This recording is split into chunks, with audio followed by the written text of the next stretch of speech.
Si adik beli sebuah kereta, bulan-bulan dia bayar, deposit pun dia bayar, beribu-ribu dah habis untuk kereta tersebut. Tapi plot twistnya di sini, kereta tersebut dan loannya atas nama kakak. Apa akan jadi kalau si kakak ini meninggal? Jom borak. So dalam kes ini, inilah yang dipanggil sebagai harta proksi. Di mana berlakunya pertembungan antara syarak dan perundangan. Dari sudut syarak, sekiranya perjanjian si adik dengan kakak ini memang kereta tu kereta adik, cuma parking je nama kakak sebabnya loan tak lepas, jadi nak pakai nama kakak. Maka dari sudut syarat kereta tu kereta adik.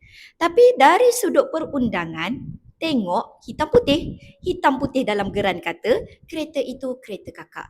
Maka bila kakak ni meninggal, kereta itu akan difaraidkan. Kesianlah kak adik ni, duit dah banyak habis, tapi kalau kakak meninggal kereta faraid. Lagi malang kalau si adik ni bukan waris faraid kepada si kakak, dia tak dapat apa pun dalam kes itu.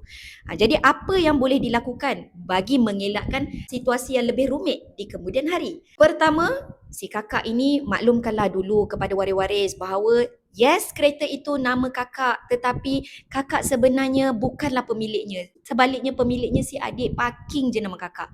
Atau langkah yang lebih baik, kakak ni hibahkan siap-siap kereta tu kepada adiknya supaya kereta tersebut bila kakak ni meninggal, dari sudut syarak pun menjadi milik adik, dari sudut perendangan pun akan dimiliki oleh si adik.